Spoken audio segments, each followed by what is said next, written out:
Under this program, we provide safe and clean water through construction of boreholes and trainings that target households and in the schools that exist in these communities to help them improve their sanitation and hygiene coverage.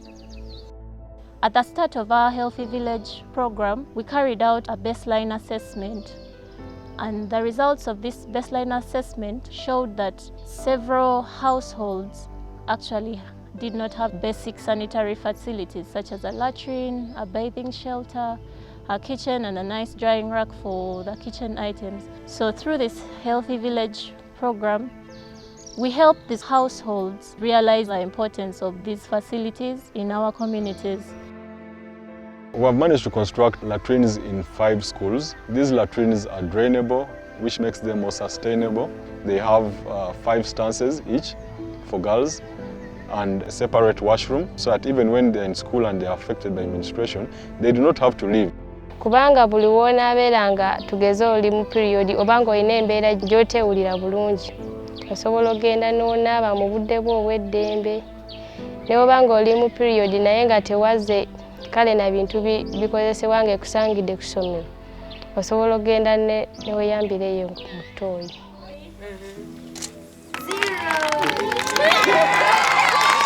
There are very many schools that still lack latrine facilities. Many of them have boys, girls and teachers sharing the same latrine, and this causes a lot of inconvenience. There's no privacy for the girls, there's no privacy for the boys and for the teachers. We believe that a child's disability shouldn't stop them from attaining an education, so the latrines also have a stance for children with disabilities, meaning that even the disabled ones can continue to achieve their full education.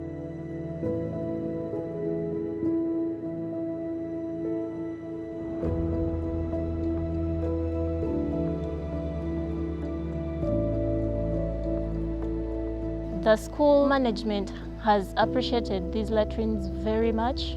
They have reiterated that it has come very timely, and most of them have testified that the enrollment, especially of girl children, has gone high compared to the previous enrollments they had. Indeed, the toilet is very good. It has a good washroom.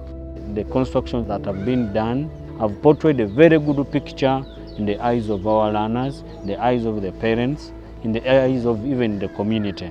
Now all the community has been mobilized to send their children to these respective schools. As a district, we want to commit ourselves to cooperating with you, Wells of Life, time and again.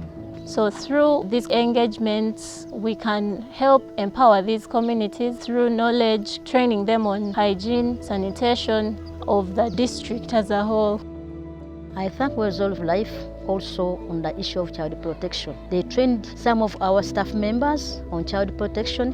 When we came back, we trained the other staff members. The schools were not very safe environments. There was a lot of corporal punishment as a means of reprimanding children when they did something wrong. And these are things that are still persistent in the schools even today. So the Healthy Village program is here to help remove such barriers to education by ensuring that the schools are safe spaces where children can participate meaningfully in education until they complete their primary school. Babasomesa embeera z'abaana we zirina okubeera tebakyatukuba nga luli eri naffe ne kituleetera obutako wa ssomero. Batukwata bulungi, bamanyi n'otubuulirira kati tetukyabatya nga luli.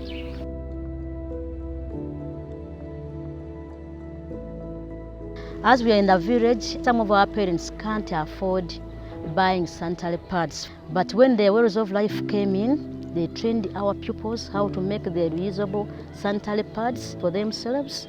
They helped their younger ones at home, even other girls on the village. They helped them by supplying some of the sanitary pads to them.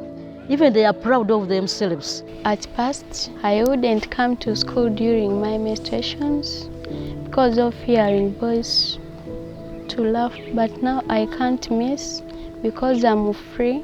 I feel comfortable to be with my friends. I'm not fear to anything.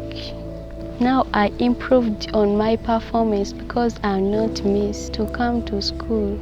I make them and even I help my young sisters. After the COVID-19 pandemic, it was made a rule that every school should have a hand washing station so that the children can wash their hands and prevent the spread of COVID from one people to another.